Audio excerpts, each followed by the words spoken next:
So I wanted to create a video for people who've come to art a little later in life, so a little bit like me. And I was going to sort of create a video and do all the sorts of different bits and pieces on it and everything. And then I thought, you know what better way to talk about how you can make things work, and how you can make a living or make a little bit extra money from your art.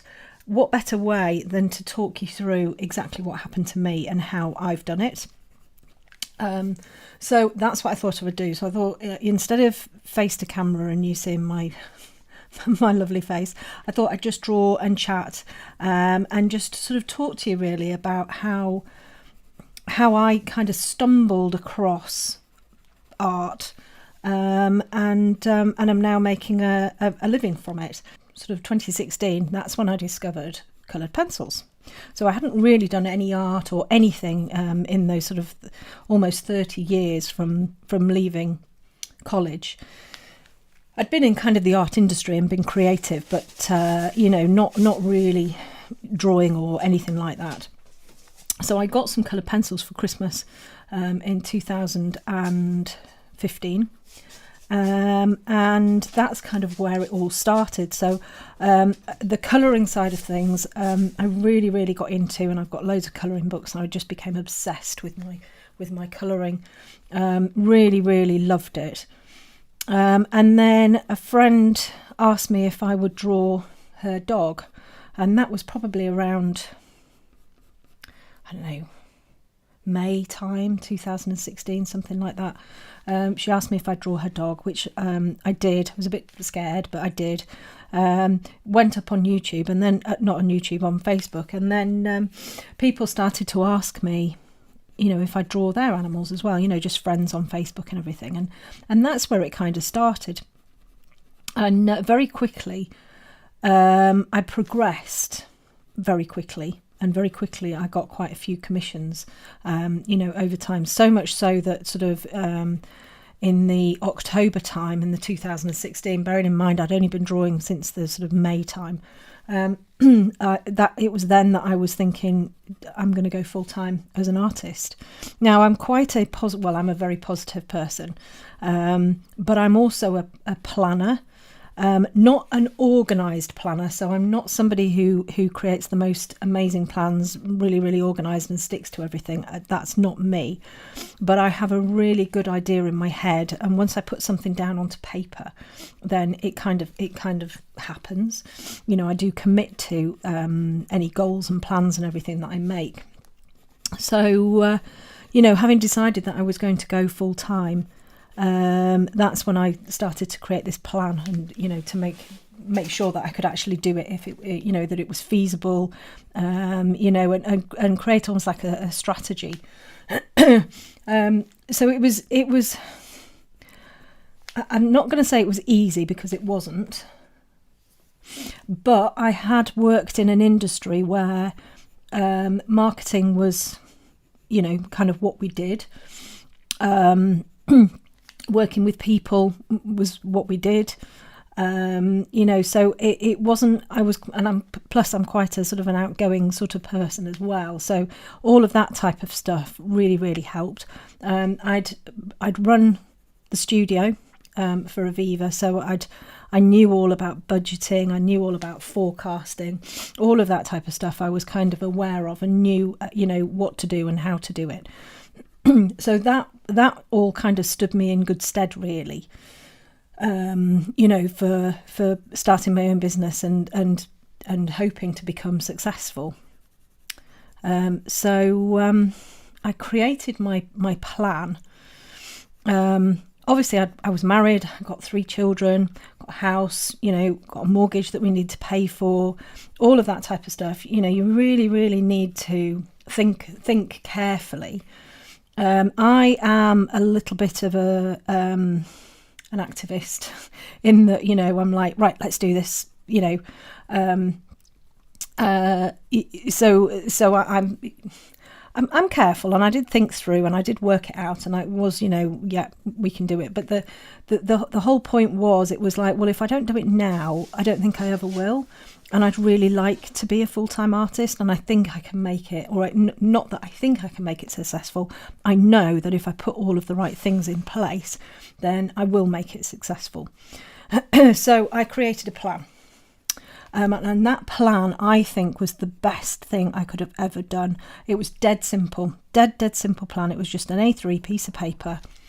It had my name in the middle, and then branched off that, it was everything that I wanted to do. So it was commission work, it was galleries, it was art fairs, it was workshops, it was online teaching, every single thing that I could think about that I possibly could do or wanted to do. The teaching side of things was a definite, because that's what I'd been doing in my previous job. I'd been teaching leadership and management, I'd been coaching, I'd been teaching coaching, all of that type of stuff was really, really important for me. So, that was kind of a no-brainer, really. That was going to happen at some point. But the commission work was what I decided I wanted to concentrate on the first. So I made my plan, made myself an 18-month forecast, saying, right, this is how many commissions I'm going to get each month. This is how I'm going to get them. So it could be word of mouth, it could be social media. I set myself an advertising budget, so I could actually pay for some targeted advertising in Facebook, which worked really, really well, I have to say. I kind of planned everything out. I've got everything organised in my head, and decided what I was going to do and how I was going to do it. And it helped that I had 3 months worth of commissions that were coming in, and were still coming in.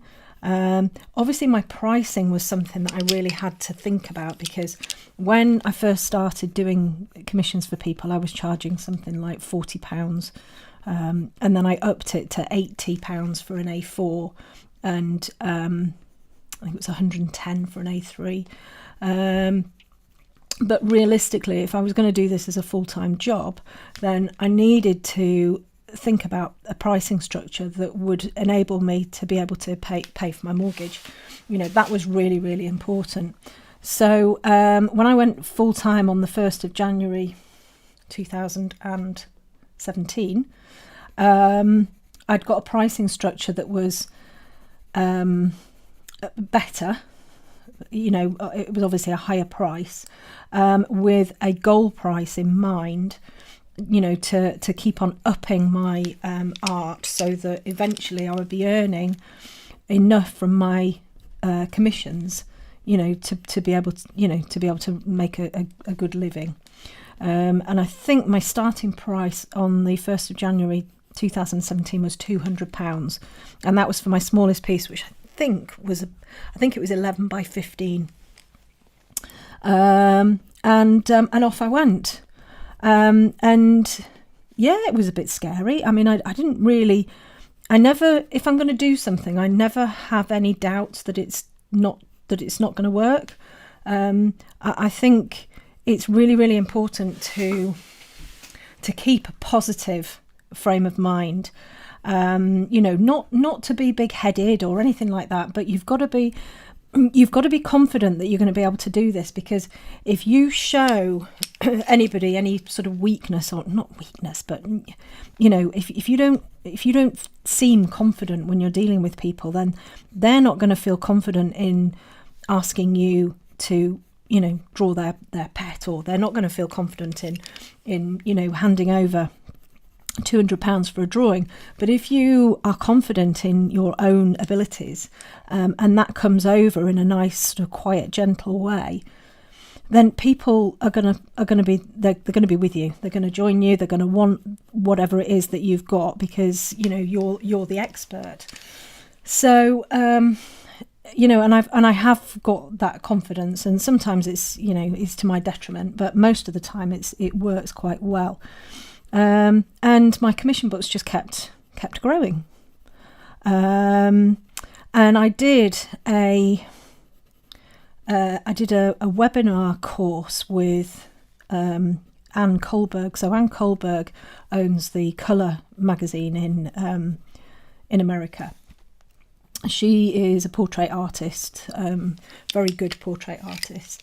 And she runs I don't know whether she still runs it, but she did back then, a program called Shine. And this program was, I think it was 3 webinars. It cost me something like £200 when it was converted from dollars. And this webinar, basically, Anne shared with whoever was participating all of her little gems for building a portrait business. Now, clearly, I'd already got a portrait business and it was up and running, and it was doing quite well. But just doing this course really, really brought it home how important your pricing structure was, and how important it was to to get your pricing correct. And what she suggested and what I took on board and did and was successful in doing was that every time you have commission books that are full for 2 months, now your full might be 1 commission, your full might be 12 commissions. Everybody's is going to be slightly different. But you've got your full commission books for 2 months. You then up your prices. And you keep upping your prices every time you have 2 months full commission books. And so that's what I did. I had a goal amount in my head, a goal amount that when I first started drawing, or when I first started thinking about, the fact that I was going to be doing commission work, I had a goal amount in my head, that I eventually wanted my prices to be, and that was £500. So I kept on upping and upping my prices as I got more people on my wait list. I just kept upping my prices until I think it was last year I got to the 500 mark for a 10 by 12 portrait. I passed that mark now. I'm now on to 575 for a 10 by 12 portrait. But I had a goal in my head that I was working towards, which I think is incredibly important. I think having a goal price was really important. Working out how to get to your goal price, or working out how much to charge, that's quite a personal thing. For me, I worked it out as to what I needed to be able to pay for my mortgage. If I needed to, obviously I had a husband, who had a wage, so that wasn't so bad. And he did say that he would support me, so, but what did I need to earn to be able to cover my mortgage? And that's what I based my prices on, and it worked out really successfully for me. It worked out, I based my prices on how much I needed each month. And then that's what I charged, and it worked really quite well. Other people might decide that they want to charge by the hour, or by the per inch, anything like that. It's quite personal, so there's no set formula really. It's just kind of up to you and what works for you. So that's what I did. Kept up in my prices, and it's quite scary, because you think, oh gosh, I've been charging £40 for a portrait. Nobody on earth is going to want to buy a portrait from me for £200. But what we forget is that we've got all sorts of different people who are buying our portraits, and they come from completely different backgrounds. They're a totally different demographic, totally different audience. So somebody who would pay £40 definitely will not pay £500 for a portrait, £200 for a portrait, But somebody who would pay £200 for a portrait would never in a month of Sundays pay £40 for a portrait, because they would consider it as being cheap. So it's a completely different demographic, totally different audience. And that's what you have to remember when you're moving from one pricing band to another, that you're actually starting to target different people with different salaries and different wants and needs. And actually, I actually found that as soon as I started to really bump up my prices, I got more commissions from them. It's just how it happened. And the other thing as well is that people tend to, if you've got a few different prices, people will tend to leave the bottom price and go for the one just above it. If there's not a huge amount of difference in the price, then people will go for the slightly larger one, which is, good for me because I prefer drawing larger portraits. The pricing was key, getting your pricing right, because if you're going to make a living from something, you need to be making more than 2p an hour. And the problem is that a lot of artists really undersell themselves, I think, because they are terrified that if they put their prices up too much, they are going to lose their clients. And they're right, they will lose their clients, but they will gain different ones who will pay more. So that's a really, really important thing to consider and to remember and to kind of reflect on a little bit as well, when you're thinking about starting your business and your pricing and everything like that. The other side of things that, clearly I started in 2017. My portrait business is very good, still is very good. I close my commission books now. I open them maybe once a year, maybe twice a year, and I tend to be booked up. I book a year up in about a day. Now, that's not me bragging and being big-headed. Some of you might think it is, but it's not. Basically, I have built myself a list. So I have I've got an email list of people who want to subscribe and want to hear when my commission books are open. As soon as I open my books, they get an email, and as soon as they get an email, they contact me and they book a portrait. I then end up booking a whole year, probably in around a day, with all of the emails that come through. And I've found that is a really, really good way of managing my commission business side of the business. Now, it's not something you can do right from the beginning. You do have to put the work in, and you do have to, build up your business and become seen and become known. People need to know that you're out there and you're doing all of this work. And it starts with friends and family, and then it goes on from there. Now, one of the things that people really, really struggle with is the marketing side of stuff. And yes, I've been really lucky, in that I've kind of worked in that industry. I kind of know, how to put myself out there. It's about quality work, but it's also about being confident, and it's also about knowing how to market yourself. And many, many people, especially those of us who have kind of, we've had a career, we're maybe sort of, mid-30s upwards. You might have retired, you might be in your sort of 50s, 60s, you might have retired and decided you want to do a little bit of extra work, and the marketing side of things might be very, very new to you. You might never have done anything like that before. And it is quite scary, because it's like, well, how do I market? Do I take a course? Do I, what do I do? And then as soon as you start to read things, you've got to use your social media, and you've got to work with algorithms, and you've got to work with insights, and you've got to do this. And it's like, oh my, there's no way I can do this. And that will be your first instinct. I can't do this. There's no way. I have no idea what to do. I don't know how to use the social media platforms. I've got no idea. Right, that little idea, gone. Let's try something else. And actually, it's that's your first stumbling block. Is the real worry about how you're going to be able to do something and how you're going to be able to make it work.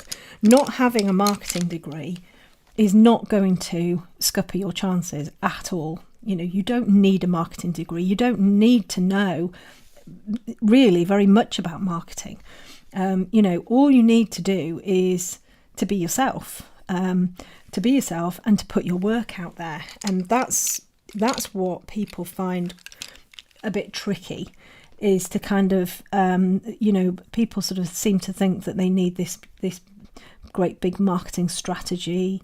They need to know the ins and outs of how to market, all of that type of stuff. And you just don't. You don't. All you need to do is be yourself. And the more you can be yourself, the more comfortable you'll feel. And the more able you will feel in getting your work out. So that's the first thing that you need to kind of work on and realise is, how do you, who you are, who are you, and how are you going to put your work out? So forget about the word marketing, because that's just scary. And start thinking about who you are, what's your voice, what's your personality. Your personality must come into it, because if you want people to follow you, to buy your work, that type of stuff, they need to like you as a person as well. Art is something that's bought from the heart. It's not bought from the head. It's not half of the time art isn't a very rational purchase. We don't need it, but we really do need it. If you see something that really, really sings to you, you can't stop thinking about it. It's like, oh, I really need that. And then your head starts to tell you, oh no, you've got to be rational. You can't, blah, blah, blah, blah, blah, blah. But it's a head purchase, but it will be something, somebody will see one of your pieces, something about that piece will resonate with them, and it will be on their mind then that they have to have one of your pieces. They have to have their dog drawn, or, whatever. So it's up to you to keep putting your work in front of everybody, to make sure that at one point they then go, do you know what, I'm going to have one. I've got to have it. That's what I'm doing. And it's about getting your work out there. That is the struggle. What I did was I started my Facebook page, I think in the September of the 2016. And I did start an Instagram page around the same time, but I didn't really use Instagram until sort of 2017-ish. I just didn't get Instagram at all. I didn't understand it. I understood Facebook because I've been using it, but Instagram was like, what is this? This is just weird. I don't know what to do with it. So I didn't kind of put much energy or effort into it. And I just built my Facebook page up. Like I say, I ran some targeted adverts, which really helped get my work seen, really helped get my followers up. And I just shared my work on my Facebook page. I shared it with my friends, and any of the groups that I was in, I shared it in there. And that really, really helped me pick up quite a few commissions, is sharing in the groups. And Facebook is quite strict as to, what you can and can't do. And all of the different groups in Facebook, so sharing in horsey groups, doggy groups, that type of thing, but they've all got their own rules, and you've got to stick by the rules. Because otherwise you'd just be turfed out.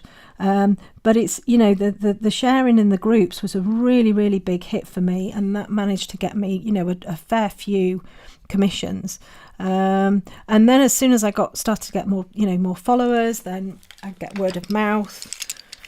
And my commission books, just flourished really.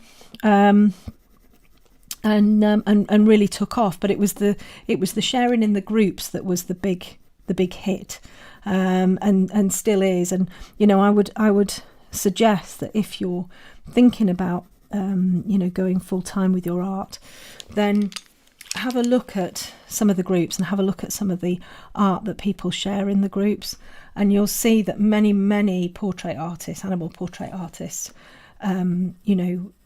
share in the groups very successfully, and are doing really, really well with their commission books. So that's something that worked really well for me. I had all sorts of different things on my plan. One of them was art fairs. I was like, yeah, I'm going to do art fairs. I'm going to go sell, originals and prints and all of this type of stuff. I did one art fair, and I've never done another. It wasn't that I didn't like it. It's just, it was it cost me an awful lot. It was sort of 4 days out, setting up, being there for a couple of days, coming home, getting everything else sorted out, blah, blah, blah. And it didn't get me anything, and I didn't really enjoy it, I have to say. I didn't get a kick out of it. So I just thought, you know what, I'm not going to put any more effort into art fairs. They work for some people, they didn't work for me. So I think if I'd really wanted to, and I'd enjoyed it, and put, I could have put more effort in, spent all of my energy doing that, and I'd probably be quite successful. But because I didn't enjoy it, I was just like, yeah, no, not going to do this. Let's try something else. The gallery side of things, I think everybody wants their work in galleries. I think it's kudos. It's that never ended up really happening, and I never really pursued it because again, I was too busy with my commission stuff, and it just kind of fizzled out really. And it's not now something that I want to go down. It was there, but it's not something I want to pursue, because what happened with me was that the other things on my list were the commissions, were the teaching, the workshops, and the online teaching. So I didn't actually run my first workshop until the end of 2018, and I didn't. Well, I'd said that I wanted to do an online teaching channel. And that probably it was going to be 2020, 2021, something like that. Actually, it came much earlier, and it was 2019. It was February 2019 that I started my Patreon channel. But the reason I started my Patreon channel was because people were asking me, please, will you start a Patreon? And I was like, I'm not quite sure. It's a big commitment. And anybody out there who has Patreon on their list and who is thinking about starting a Patreon, it's brilliant. It's absolutely brilliant, and I love my patrons, and I really enjoy doing all of the tutorials and all of that type of stuff. But it is a massive, massive, massive commitment. It's a huge commitment. People are paying you to create videos, whatever. So they have to be good. The content has to be good, the sound has to be good, the quality has to be good. And if you get anything that is slightly not as good as you'd hoped it was, which, let's face it, happens, you can't get everything right, and it's all a learning curve. And as lovely as people are, you will still get people, and rightly so, because they're paying for the service. You'll still get people, having a bit of a moan or a complaint or whatever about the sound quality, and they're absolutely right in doing that. But it can be quite stressful. Actually, it is quite stressful. And I'm not a stressy person at all. But the other thing with Patreon as well, and mine has grown really, really well, and I'm so glad I did it, and I love the community that's there. It's a fabulous group of people, and I absolutely love sharing all of my stuff with them. But it's a full-time job on its own. Engaging with everybody, making sure you're keeping up with questions, making sure that you're giving them what they want, creating, all of the different tutorials, all of that type of stuff. So it's a really lovely thing to do, but don't go into it thinking, you're just going to be able to put a video up every month and that be it, because that's not kind of how it works. Well, you can do that, but people will expect more. And the other side of things as well is I find really, really stressful, even though I'm not a stressful person, but I do get a bit, nobody's tied in, so there's no contract with Patreon, so people are there and they support you, and it's fantastic. But people then go, people leave, and we all know that that's what people do. If we join like Disney Plus or Netflix or something like that, we just go, oh, I don't want to do this anymore, so we just, you know, unsubscribe. Well, that's what happens with Patreon. And you know, you work really, really hard to keep all of your patrons happy and all of that type of stuff. And then at the end of the month, when you see them all leaving, they don't all leave. That's not true. They don't all leave. But, you know, even when I think it's 2%, that's generally what Patreon says. 2% of your subscribers will leave each month. And it's kind of soul destroying, to be honest. You know, you put all of this work in, and then 2% of all of, you know, what you've been doing are leaving. And it's just like, you know, and I've learned at the end of each month now, you know, that people are going to go. I accept that people are going to go. It's not, I don't take it personally, you know, and I just need to think of ways of keeping people, of giving them better, you know, better videos, better content, all of that type of stuff. So it's keeping me on my toes, which is good. You know, you can't get complacent or anything like that. But, you know, if you are thinking of trying to do that side of things, the Patreon side of things, you know, you're very welcome to get in touch. I will share everything I know about, you know, what's happened with me and how I've done stuff. You know, I'm really happy to do that. And I've done that with a few artists. But you know, just don't go into it, you know, don't go into it thinking that it's going to be easy, because it's not.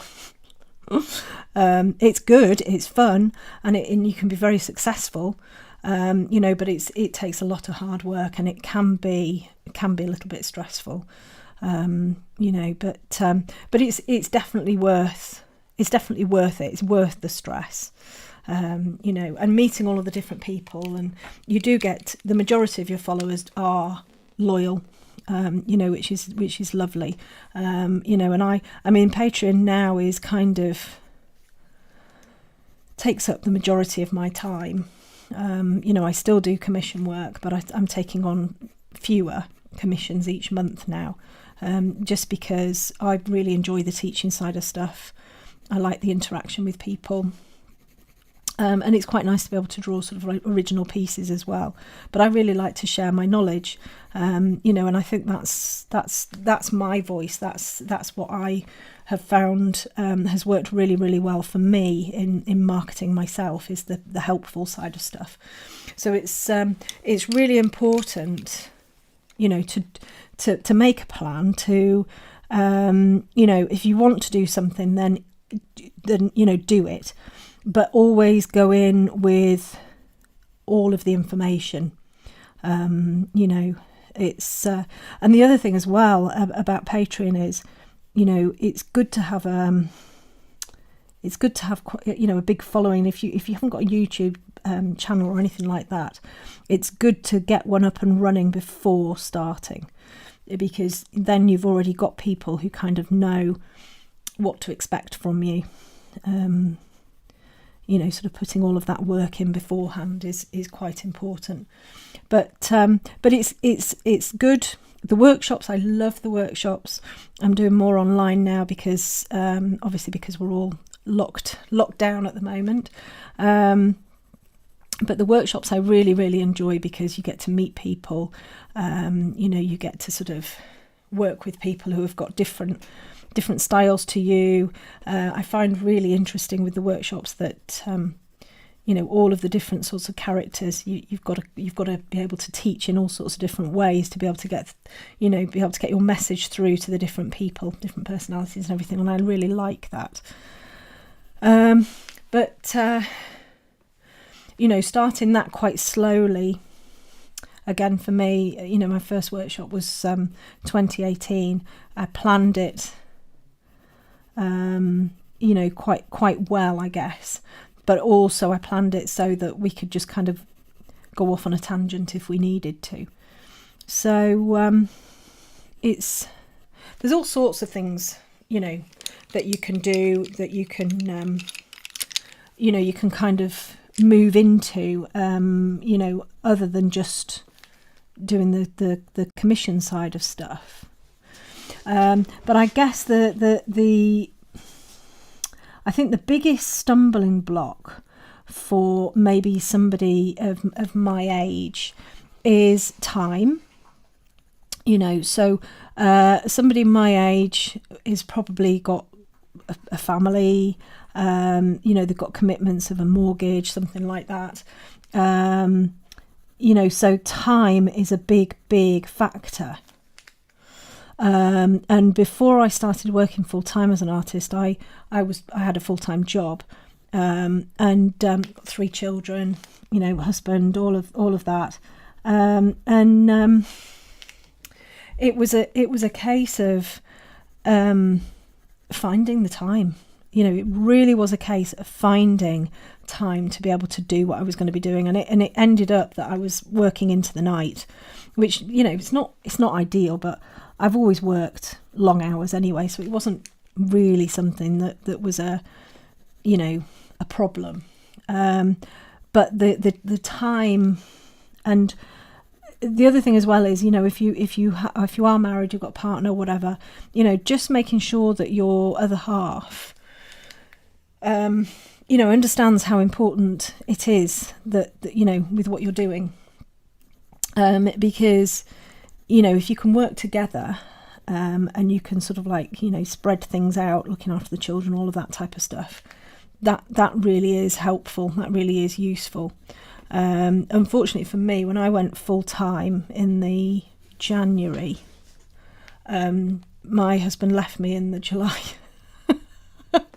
So that was a little bit scary, because then I'd gone from sort of having 3 children and 2 incomes coming in, to just me with my 6-month-old, 7-month-old art business working on my own, thinking, oh my God, how is this going to happen? And I was left with all of the children as well. So, but we got through it, and I have to say it's a much better place now, and it worked. But it's when you start these things, you can't plan for everything that happens. It's just impossible. You can't. But what you've got to do is you've just got to get through it. And luckily I had a very supportive family, and we did it, and it was fine, and I'm quite a positive person, but there were times where I was just like, I'm not gonna do this. But it didn't last very long. So that's the other thing. You never know what's around the corner, and that's another reason for just doing it. It's a reason that I do just go, I don't know what's going to happen. So just do it. It's not if you leave things, then you might never do it. So my motto is, just give it a go, and what's the worst that can happen? If this doesn't work out, then I'll go get a job. It's as simple as that. I know it's not as simple as that, but that was how it kind of worked for me. And then the social media side of stuff I think is a big worry for people, especially if you're not used to social media and you don't know how it works. I think the best thing to do is to figure out how you learn the best. So whether you're sort of like a visual person, an audible person, whether you like to hear things, all of that type of stuff. And if you prefer to read things, to research things, get yourself a book, get yourself an up-to-date book on social media. There are some really, really good ones around. If you're more of a sort of, you want to actually be able to see things in action, get yourself on YouTube. There's some great videos on YouTube about how to use social media. For me, social media is all about just being present. It's about being yourself. So I'm very big on values and value set, and my values are all around sharing, kindness, that type of thing. So all of my social media posts are around that, because that's what comes naturally to me. So I share a lot of information. I help a lot of people, and that's kind of what works for me. You have to find who you are and what your values are, because what you want to happen and what will happen is that as long as you are true to yourself and you are being who you genuinely are, then you will find like-minded people who will come and follow you, because they'll be naturally attracted. So that's why I find I set up a Facebook page, a Facebook group last July, for sort of like coloured pencil animal artists, and it's very quickly becoming just the most amazing place to be, full of kind people, full of people who want to share their information, so basically people like me, so like attracts like. So if you're wanting to engage with people, social media wants you to engage, and the best way to engage with people is to actually have conversations with them. And if you like the person that you're having a conversation with, you're more likely to want to go back and have more conversations with them.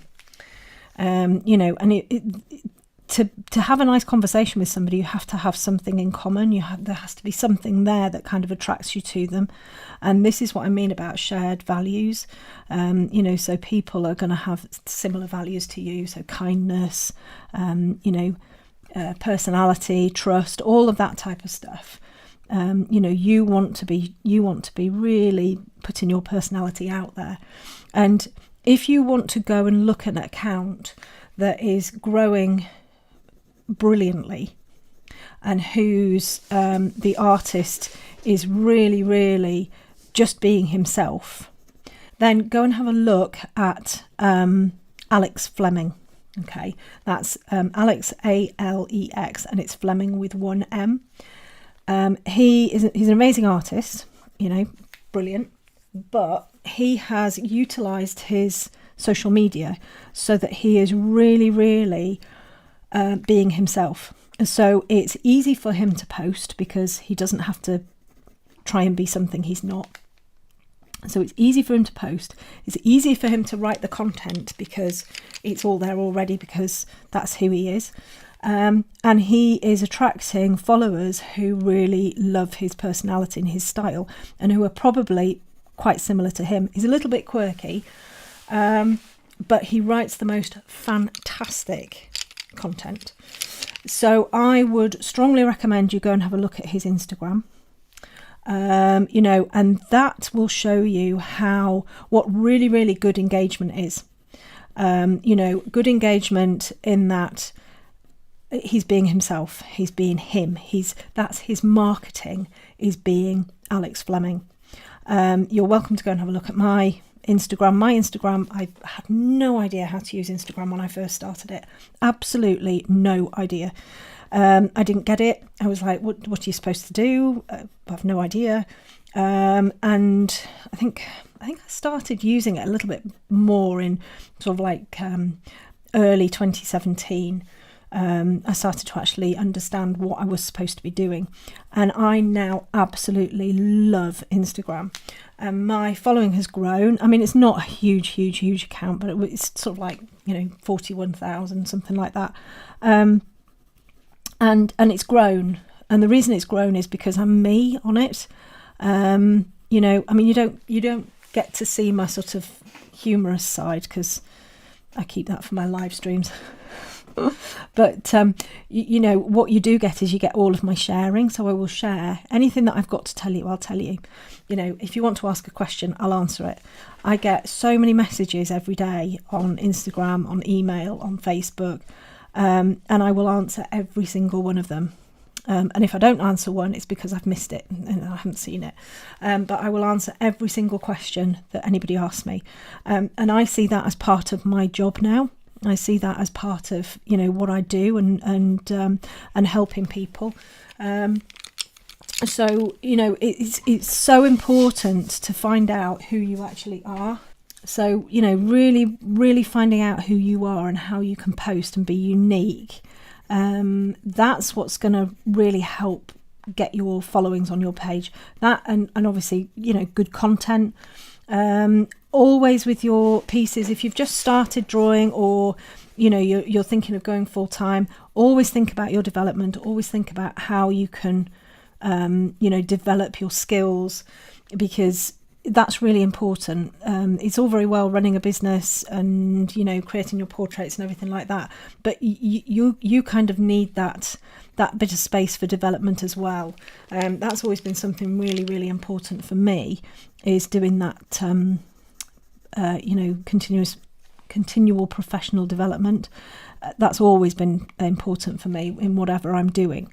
You know, I always want to be learning something new, or you know, developing, or anything like that is really, really important. So make sure you put some time aside for that type of thing as well, so that you can develop as an artist. And then the other thing that I did, well, we all do, don't we? We all follow our favourite artists. And I asked a lot of questions of my favourite artists. I went on workshops, you know, to learn different techniques. It's always good to learn a different technique, you know, if it's a different medium or something like that, or a different way that somebody works. I think it's always a good idea. Plus you meet sort of like-minded people, you meet other artists, that type of stuff. So I would say, you know, whichever artist you follow, ask them questions. Hopefully they'll answer. Some won't, you know, and it's not because they're being rude. Well, I hope it's not because they're being rude. I don't think it's because they're being rude. The majority of the time it's because they're just too busy. They'll probably miss your question, you know, or they get so many questions that it's impossible to get through. But, you know, it's worth contacting your favourite artist and asking them questions, asking for a bit of help. Hopefully they will give it to you. They might just sort of send you to look at a video or something like that, and that's fair enough, because, you know, we're all busy, you know, and if the answers are in a video, well then perfect. You know, I tend to just answer questions, but then that's me, because I like chatting. You know, so go and follow your favourite artists, ask the questions.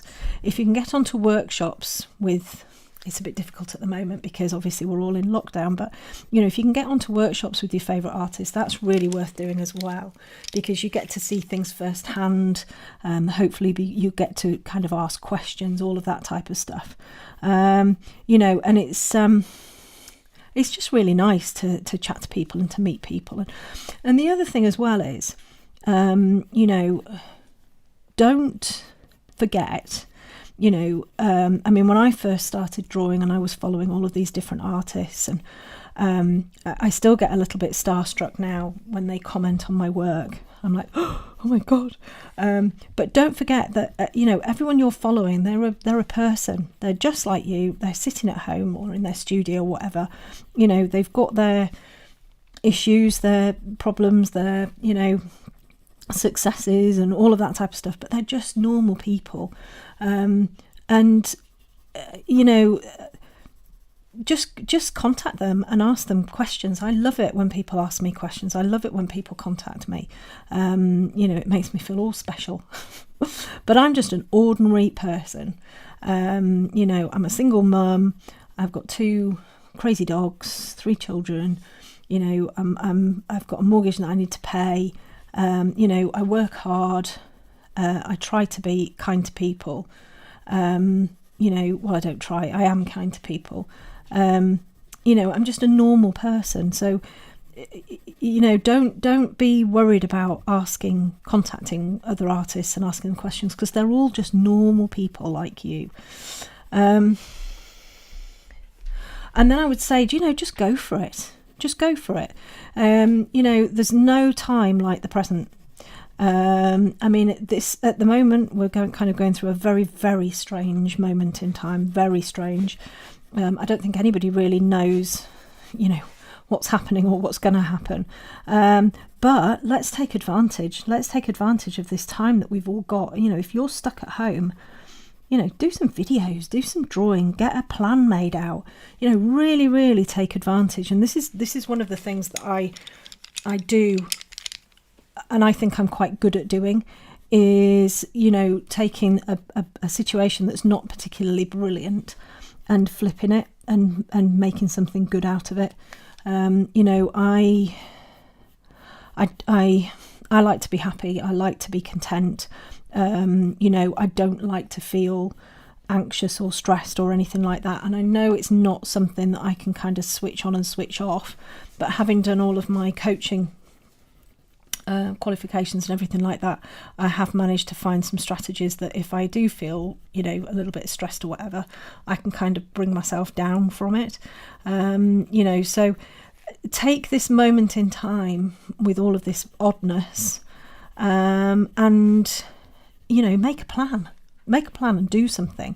You know, and if you want some help, you are very welcome to contact me. Like I say, you know, I will help you in any way. I mean, I jump onto Skype calls nearly every day. People who, you know, I don't know, they've just contacted me and said, please, will you help? I'm there. Yep. What's your Skype? Let's have a quick chat. Because I'm here and I want to help. You know, and it's part of what I do. So, you know, don't ever feel scared about contacting people, because what's the worst can happen? They can either ignore you or say no. You know, and that's that. So if you are out there and you are getting really old like me, I can't believe I'm 50 this year. It's crazy. I'm still 17 in my head. But I just thought I'd have a chat and talk to you from a